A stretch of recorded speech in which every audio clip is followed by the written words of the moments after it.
आता आपण पुरी कशी करायची ती बघूया। हळदी पावडर पाव छोटा चमचा घ्यायचा आहे, मीठ घ्यायचे आहे टेस्ट पुरतं, मैदा पाव, गहूचं पीठ पाव कप,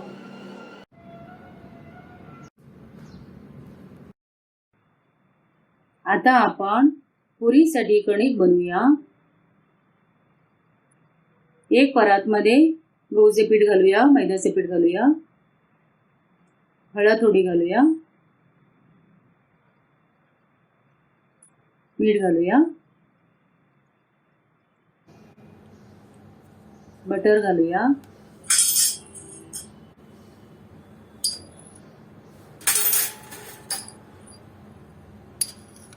हाताने असे मिक्स करून घ्यायचे।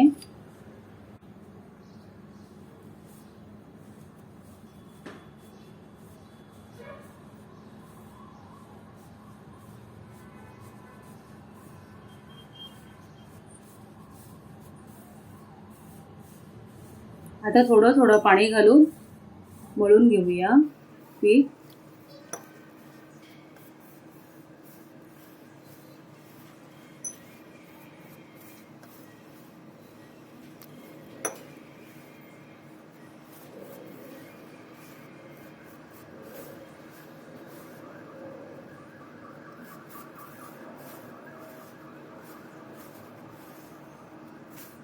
अराउंड 2 मिनिट पीठ चांगलं करून मळायला पाहिजे।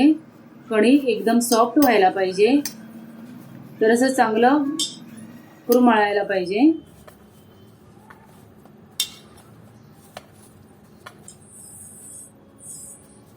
कणिक चांगलं मळल्यानेच पुरी एकदम सॉफ्ट आणि फुलतात, चांगले होतात। आता एक कपडा ठेवून 10 मिनिटं ठेवूया बाजूला। 10 मिनिटं झालेली आहे। परत 1 मिनिट चांगलं करून मळून घेऊया।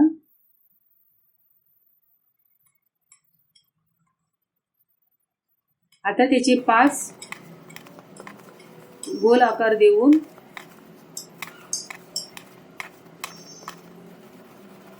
पाच पुरी होतात चांगल्यापैकी।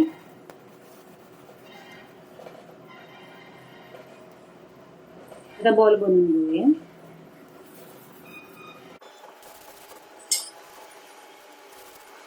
आता लाटायचे आहे, जसं मी व्हिडिओमध्ये दाखवलं तसं।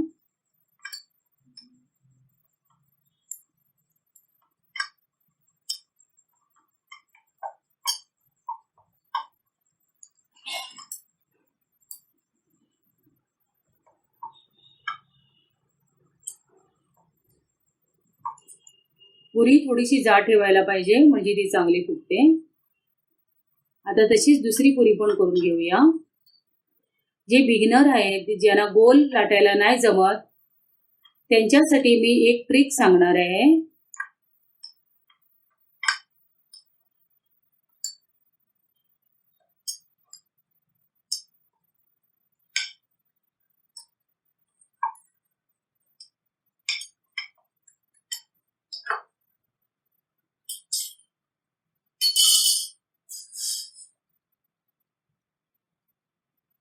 असा एक गोल डबा घ्यायचा आहे, तो उलटा करून त्याची बरोबर शेपने ते कट करायचे आहे।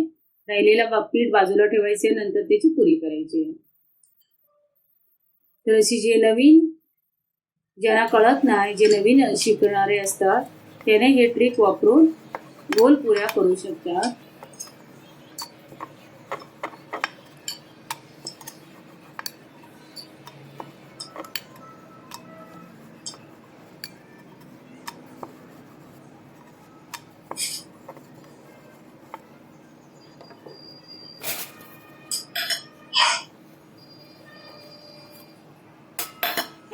मी 5 पुरी लाटून घेतलेली आहे। आता ते आपण फ्राय करायला घेऊया।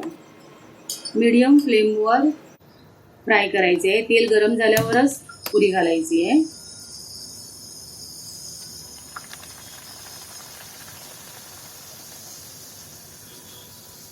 ही बघा किती छान पुरी फुललेली आहे आणि खायला पण चांगली लागते आणि सॉफ्ट सॉफ्ट असते। मी हळद एवढ्यासाठी घातली आहे की त्याचा कलर येलो कलर असतो आणि ते दिसायला खूप छान दिसतात. तुम्हाला हळद नाही घालायची असेल तर तुम्ही स्किप करू शकता.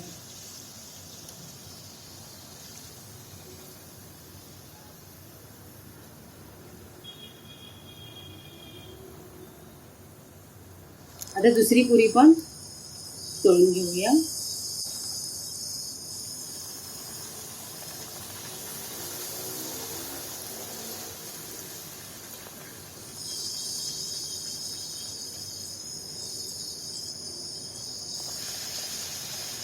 माझा व्हिडिओ तुम्ही सबस्क्राईब नाही केला असेल तर सबस्क्राईब करा, म्हणजे असेच तुम्हाला नवीन व्हिडिओ चांगले व्हिडिओ बघायला भेटेल. आणि जे बेल आयकॉन आहे ते प्रेस करा, म्हणजे माझं नवीन व्हिडिओचं नोटिफिकेशन पण तुम्हाला भेटेल.